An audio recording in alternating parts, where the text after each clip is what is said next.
That's it's a dozer tracks. It's cool enough you don't have to be tough. That's what that is. That's dozer tracks. No, I'm fixing it. There's just no way to slow that down. Which is awesome.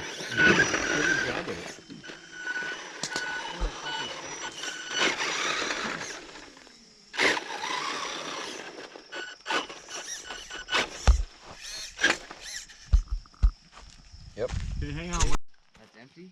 No. That's a good looking Look one. at the rock in the back. Oh. Alright, there you go. Not yet. That's what the truck was built for. We ready for this? No. 36, 21, 32. I don't feel my nut. Isn't that how you say it? I don't think that's how you say it. Oh, I've been waiting for this for a long time. Where's Kyle? Yeah, he's in the back of his truck there. Tell me when you're ready. Oh, yeah. Kyle, you should get your camera, buddy.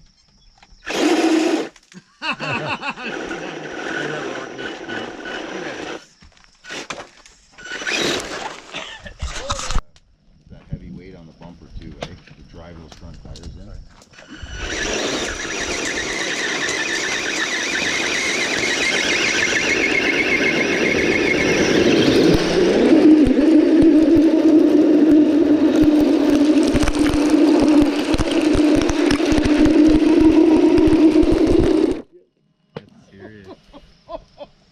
So it's the pull. Break this video.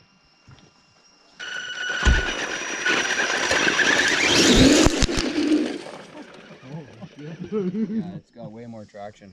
Yeah. Yeah. We're recording. There's tons of different varieties.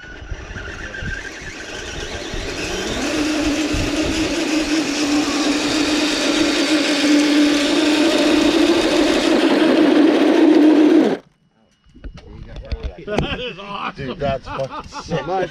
But That is really sick. cool. That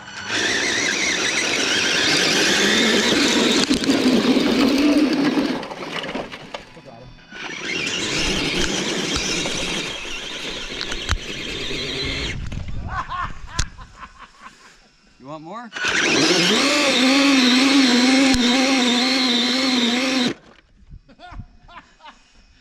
This is fun. Well, apparently the higher the mountain. Do wheelies, come on. I hope it does, really.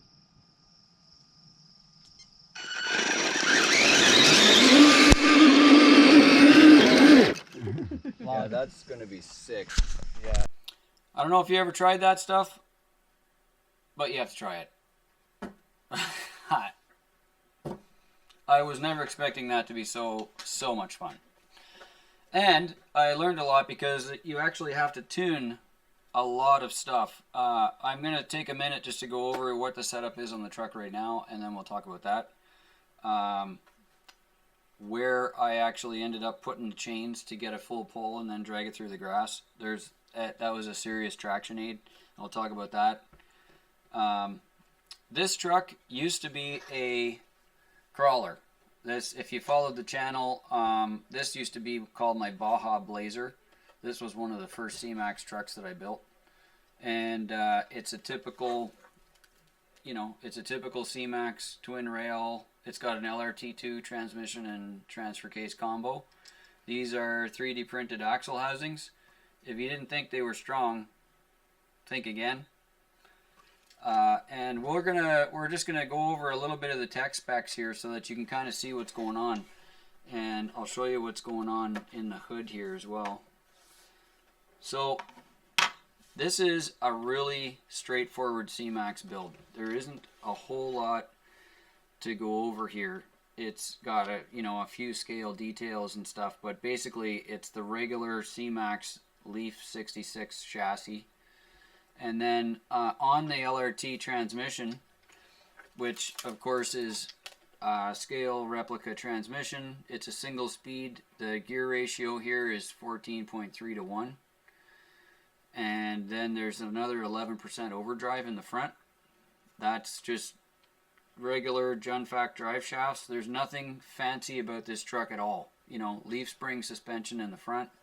And there's leaf spring suspension in the back, although these are locked out. These are GCM leaf lockers. They're in the drivetrain section on the store. And what they are is actually a solid machined aluminum leaf spring. So there is no more suspension in the back. It's done. This is rock solid. There's no bounce.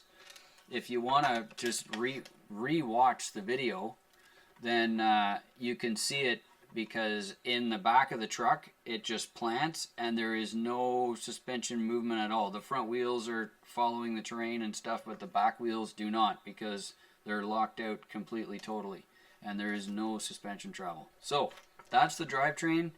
The motor is a 4-pole Castle 3650 size, regular 540 can, and it's a 4600 kV. Okay, might be able to show that off. 4600 kV. It's a 1408, I think, 1Y engine. 1406 1Y 4600. So it says 3-cell LiPo. This is actually running a Mamba Max ESC on this side, and the battery tray is on this side. And that's the way that works, is you just drop down the tray. So there's set screws here so that you can pull the body out, and then it hinges out. So now you've got a giant battery tray. That's how that works. This is all 3D printed stuff that GCM has made for their chassis and body fitments. So it's all available for you guys to print. That's the entire setup of the truck. So that's it, really. Now, where did I hook up the pulling sled? I'll show you that. It's kind of seems to be a common thing to hook the sled up to the axle housings right here. I've seen that a lot. The trouble with that is, if the sled, you want the sled chain to be at an angle where it's lifting up on the truck. So what I was having a problem with this really low vehicle is that the chain was almost up to the sled. It was like higher at the sled than it was on the axle housings, and that just lifts the back of the truck. The first few runs that I did, you noticed that there was no front end lift, and it was having a real hard time getting the sled to move. What I actually did was I moved the sled chains to right here on the back of the bumper, kind of up on the tube work a little bit, and you can see that that's a little higher than the housing. A little bit higher than the rear axle housing, but not much. And then on my full pull grass drag down the lawn kind of a pull, I actually lifted the chain up here. So then I got an angle on the chain that was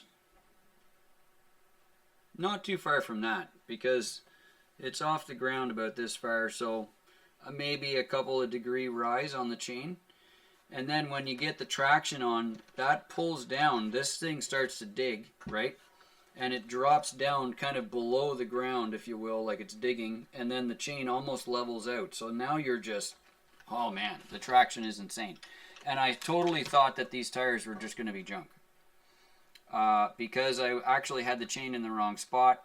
I was blaming the tires from not getting enough traction. And I was going to switch it to like a pin style, you know, something like this, where there's considerably more traction. And I still might actually try these, but I can verify that there's nothing wrong with these paddles, man. They fling it like nothing.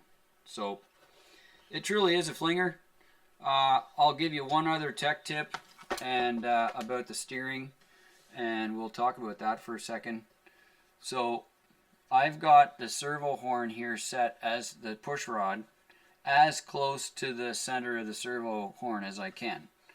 And the reason I did that is because you get hideous amounts of torque on the servo to the steering and almost no travel. So what I didn't want is, I didn't want to see the travel hitting. There's no reason to steer like that when you're sled pulling. You need a little tiny bit of directional control, and that's it. And what that does is keeps your drive shafts a lot straighter in the front. So if they're getting traction and tearing it up, and they're steering a lot, you're putting tons of force on those drive shaft knuckles. So if you can keep them more straight, they're going to actually run a lot straighter, truer, make less heat, less torque problems on them. And they also don't start to grab and bind and rattle. And so anyway, in effort to keep the drivetrain together, which is working great, I went straight to the low steering throw. You can also do that with just radio settings, but that's like, it can't be fixed now. I also use a really simple radio on this. I'm using this radio, which is it's an XP2 channel, I think. This is an associated product, and really simple radio, but it also has high and low endpoint settings. It's very, very, very easy to use, and I like this radio a lot. Simple 2-channel grab and go. And one of the reasons why I decided to go with a simple radio like this is because I really wanted to be able to have the truck just handed off to somebody else to run if I was doing something else with my 10 model radio, my hobby porters or turbo racing, because I didn't want to have to switch receivers back and forth. So this has its own dedicated receiver. It's a lot easier to manage because I don't have to worry about giving it to somebody and then wondering I can't drive 2 things at once. So now I can. It's great. That's the quick update on the Flinger. I just wanted to tell you guys that this has been the project, the plan for this thing ever since this truck was beautifully redone. You can see how gorgeous it is. This is TrueNorth RC, and they put the time and effort into the complete redo of this truck since it was the Baja Blazer, and upgraded the paint on the metalwork. I put the leaf lockers in. They gave me a whole new interior. I mean, this is a partnership just made in heaven. I can't believe it. Tiny trucking heaven. I love this truck absolutely to death. To have it on the sled from Paris Junction Hobbies was incredible. That was so much more. I just can't even believe how much fun that was. I will 100% be running this thing on a sled as much as I possibly can. Thank you guys for watching. I hope the little tech update helped you guys figure out what the setup was. I tried tons of crawlers on the sled too, and I got another video coming out about that. So have a look-see for that one. And thanks so much guys for watching, and we'll catch you on the next one.